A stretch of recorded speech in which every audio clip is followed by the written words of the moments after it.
So we have to give these three parameters, parameters, progress, and result. Let's say we have here a string as results, and then as results we have also a string which can tell, okay, our process has finished. First of all, we can have only the progress, and we provide here also void. We are not getting the help to add the functions, the override functions, and also the package to import. This is because we forgot to write the class with it.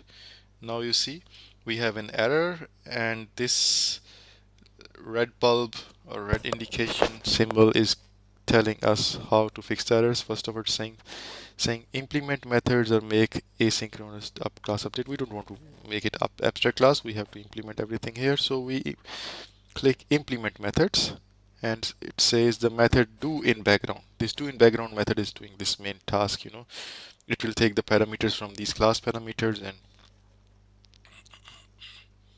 based on these parameters, the first parameters, it will then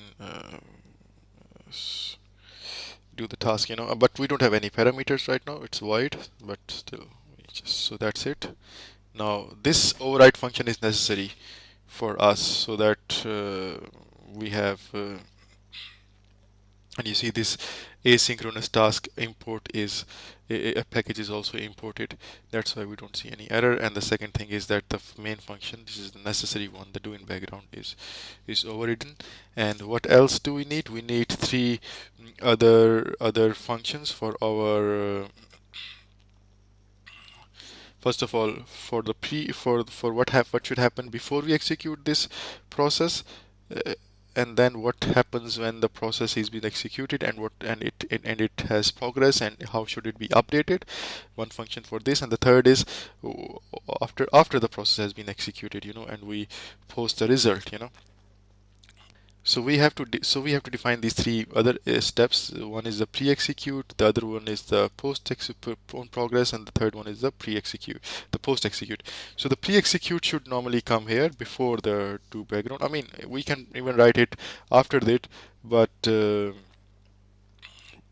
that's how it's the logical, we write it in the logical way it is being executed. We can also call it write the function after doing background. This doesn't matter.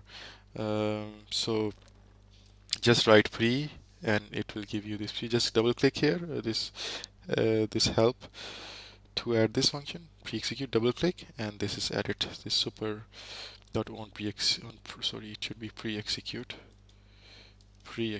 here. We clicked the wrong one. On pre-execute, yeah.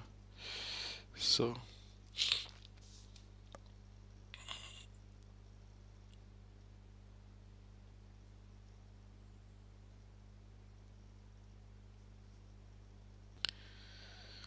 what error we have? Method does not override methods from its superclass. Okay, there is something wrong with this function. Yeah, maybe this argument was only for post execute and not for pre-execute, so we should delete it and again try to add it and write pre here, pre, and then we get the help.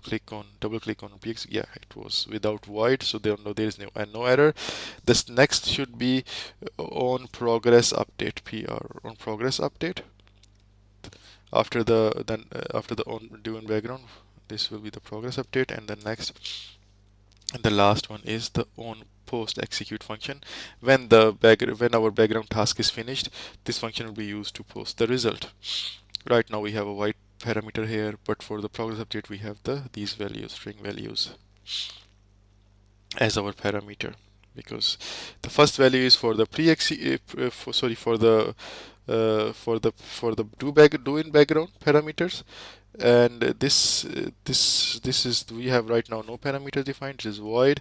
The second value string provided here in the async class definition is for the on progress update, and the third value is for the on post execute. If we want to, for example, print some string or something, we can provide here string. If we want to, or if we want to do some handling with the string and then update it on the on execute, we can provide here string and then use it. So these are all the necessary